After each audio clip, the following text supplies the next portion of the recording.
Welcome back, guys. You're watching Feel Too Real here. We're going to be playing Turok Dinosaur Hunter. So, Turok Dinosaur Hunter used to be a game on the Nintendo 64, but they remastered it on Steam, and yeah, it's an amazing first-person shooter.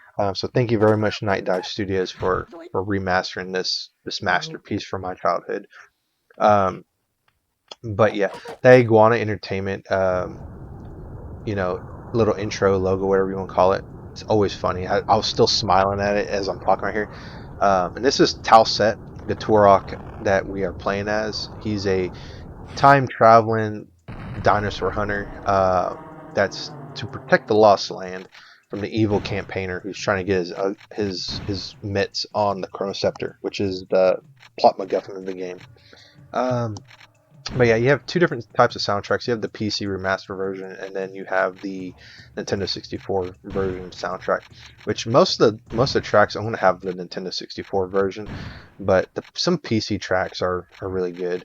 I think I leave it for the PC soundtrack for the first two levels, but once we get to like level 3 and beyond, I tend to just leave it on Nintendo 64. But yeah, so you want to follow this bridge straight, and then what I do is I dive to the right here to get some ammo, which we don't have any guns right now. We're about to fix that here in a little bit. Clips give you 10 bullet, 10 pistol and assault rifle ammo. Jeez. But yeah, swimming. You don't want to stay underwater for too long, or otherwise you'll drown. I think Turok 1, he'll have an air gauge on top if you stay underwater for too long. And we found our first weapon again, game the pistol. Which will be easily replaced once we get the better version of it in the same level. But we have all these poachers or barbarians. I think they're poachers, if I remember right. You can take them out with pistols, bullets, knives, arrows. If you take them out with a knife, I don't know if it's in this version of the game, but I remember the Nintendo 64 version. If you take them out with a knife and you're at a certain level of health, I think you get what's called a mortal wound, and it'll heal you. It's an item that they drop. You can shoot deer and it'll give you some health. Here's our first dinosaur of the game, the raptor. You put some bullets into it, it'll fall down really easy. Later on, the shotgun will make quick work of those things. And then with Turok Dinosaur Hunter, I guess because the way it was designed as far as from a controller standpoint, if you aim in the general vicinity of the enemy, it'll count as a hit. And also, unlike Turok 2, which I plan on playing sometime in the future for this channel, headshots won't kill the enemies immediately if they don't run out of health, because anywhere you hit them, you'll do the same amount of damage. So you hit that switch to open the gate up ahead, but we're gonna go in this little temple to the right. Well, I guess not right away, but if you look at the map, which you do have a map feature, if you hit a button, and you can see that there's an area here, so you can climb up that wall, and of course there's no vines there to give any sort of indication you can climb it. But we just got our auto shotgun, and this is one of the best weapons in the game. We were getting early on. It outputs a lot of damage. This is our level 2 key. And then mooks do regenerate. They do respawn. So as soon as you get into an area, you get what you need to leave. Right here, these, I don't think I've said it, but these yellow and purple triangles, they're life force. If you get 100 of them, Turok will yell his name just to remind you who he is. He'll be like, "I am Turok," and then you'll gain an extra life. Those little barriers right there, that's a checkpoint. So you die, you go right back to there. And yeah, that's basically the gist of the game. Of course, I'm not done talking about the game, but if you go over here, jump, you'll get the shotgun. The shotgun, I'll never use it. The auto shotgun's way more superior. I want to say it hits harder, and then of course it'll shoot faster. So even if it doesn't do more damage, just by sheer volume of bullets that you shoot, it'll do more damage in the long run. So here you want to jump across all these things, and where we're in right now is kind of like an extra stage. There might be some enemies, there might be some environmental hazards, but if you fall down in that electric water, you'll restart the bonus level, is what I'm going to call the bonus level. And then the backpack we just got there, it allows you to carry double ammo. So right now, instead of carrying 20 shells, normal shotgun shells, I'm able to carry 40 shotgun shells, which you'll see right here. See, And then as far as health, there's 4 different types of flavors of it. There's white, which is 2. It allows you to go above 100.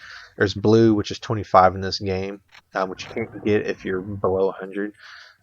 Full health, you can't get it unless you have below full health. Otherwise, there'd be no point in it. And of course, those boars too. You can shoot it with a shotgun. I believe it gives you more ammo or more health. And then you have ultra health, which is yellow, which will get you 100 health, and it'll let you go past the limit. So right there, that little pool of water is a portal. You jump in it, it'll take you to a different part of the level. You're gonna jump on these little ledges here with those life forces, and follow it around. You can get to another checkpoint, and you're gonna jump at that wall, and then you're gonna climb it. And then while you're on the wall, you can't. I don't think you could jump off. You can go. I think you can only go up. I don't think you can go down. So once you're stuck on the wall, you can only go up. So when we get up here, we'll get our first set of tech arrows. These are explosive arrows, but I'm not using them right away. This Perlin, which is this giant reptilian gorilla, you just pump it full of shotgun shells. It'll go down, no problem. In Turok 1, and also I guess in Turok 2, they're kind of a joke. Maybe not so much Turok 2, but Turok 1, they're most certainly a joke enemy. And the tech arrows, they explode. They do a lot more damage than regular arrows. As you can see there, it took out a raptor in one hit. And then right here, I'm not going to use it right away, but if you have the map out, there's a little yellow arrow that represents you. And you could kind of use that as a cursor, which is nice for sniping with, like, say, the minigun or the assault rifle that we'll get later. But yeah, it's really, the map function is really useful for that. And of course, in some levels, the map is really good at showing you locations that might be hidden. You're going to see me later using the map just to spot around, like, say, a ledge. And one of the funny things about, taking out enemies with explosive ammunition or arrows is they tend to fly all over the place, and their screams are kind of hilarious. But yeah, we'll hit the switch and we're back to the first area where we got the first key. And we're going to keep going straight, turn left, and we're going to get another shotgun, but we're going to get some explosive shells near it. And the explosive shells are some of the best ways of taking out some of our enemies. They're just like tech arrows, but with the auto shotgun, it's like you could just shoot all of them off at once. So be a little bit careful with that. Of course, knife works really well against human enemies. I wouldn't recommend using it against raptor, especially Perlin or anything like that. Use your real gun. Use your real guns, as if the knife is a gun. But you're gonna use your knife. You can take out the humans. They're pretty easy. As you see there, one slice takes them out. And there's our last level 2 key. We're gonna jump back on the ledge, and then we're gonna fight a Perlin. So be careful there. If you want to use the explosive rounds, I think 3 puts them down. 1, 2, 3. Yep. So the normal Perlin, 3 shots is all it takes. We're gonna enter the cave right here. And then we're going to be fighting our next new enemy of the game, which are leapers. And of course I use a shotgun there just to show it away. So you see how kind of slow it is. It's not, you got to pump it and everything. Where an auto shotgun, you just unload everything. So I had enough of that. I'm just going to use the auto shotgun. It's not worth it. Once you get the auto shotgun, that gun is kind of obsolete. Like in the first level of the game, no less. Then you'll get a bigger, and leapers come in different shapes and sizes. You have the small ones, which I guess are juveniles, and then you have this giant, grayish maroon looking leaper, which they take quite a few shotgun shells to put down. And then later on in level 4, there's some statue leapers that are black that take like a lot of ammo to take down, so I should tend to just run away from them. But you can run away from most enemies in this game really quick. And then this little talisman thing right there is invincibility. As you saw there, I got 100 life force, and Turok had to announce himself. With this invincibility, it slows down everything. Enemies don't hurt you, and they just die in slow motion. So it's kind of funny in a way. You don't really see invincibility like this. You just normally run through enemies if it was like Mario or Sonic or anything like that. But with Turok, they just like look at you. So I can only imagine Turok moving really quickly, or they're just like, I don't know, maybe they're stoned out of their minds. I don't know. And then right here, you get our next new enemy, which are beetles, which are jokes. Just take your knife and just stab them or slash them. one slash will automatically kill them. Some ammos tend to miss them, so don't use any ammunition. Just use your knife. If you go down here, if you're down below 100 health, you can get that full health. But back to the beetles later on. I'm gonna hit some panic buttons. I'm gonna start shooting them with shotguns and assault rifles, and I think one time I ended up shooting them with a grenade. But yeah, so we're here in this tunnel. We're gonna get two things. We're gonna get our level 3 key, which I believe is our second one. I think it's our second level 3 key. No, it's our first. And then we're going here into this water. We're gonna swim in the water, go all the way to the end towards the bottom. We're gonna get our next main weapon of the game, which is the assault rifle. This will replace our pistol. The assault rifle has 3 burst firing. So, and it also uses the pistol ammo, so you don't have to worry about running out of pistol ammo for the pistol because we're never going to use it again. And of course, because it's 3-round bursts, you want to be a little bit careful with shooting. But in Turok 1, they tend to throw a lot of ammo at you. Turok 2 kind of does it in a different way. You can get regenerating ammo in certain spots of the levels. Turok 1 doesn't have that, so there is a risk of running out of ammo, especially in level 8. I don't like level 8 with the cyborgs and everything because they tend to eat up ammo, which is lame, but I digress. So the whole thing is here, you want to go to the outside of these circles, which kind of look like Stonehenge in a way now I'm looking at it, but there's a level 3 key here, and there's a Chronospecter piece here. So what I should have done, I should have just kept on going. This is our key.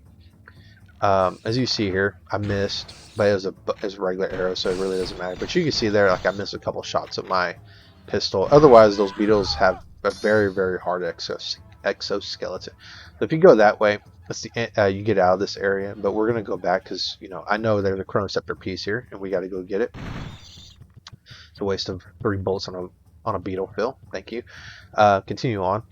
So there's ammo and there's health spread out sporadically through here. As you see there, the rifle or the assault rifle makes quick work of these enemies. And there's our first Chronospecter piece of 8. And so yeah, we need to go back to where we found that key. We're gonna follow it out, and then we're gonna skip where we found that key, keep going, and then we got a few more mooks, and then we're gonna go into a portal, and then we're gonna get out of this Stonehenge kind of maze thing. And I want to go ahead and say this now.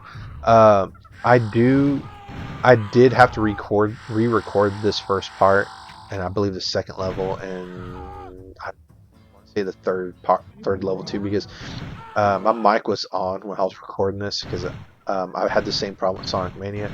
But going forward, hopefully that won't happen again. But it might happen on occasion, because I do like to wear my headset when I game, but hopefully in the future it won't get in the way. But yeah, so when we get to level 4, if you notice that some stuff is a little bit different, that's why.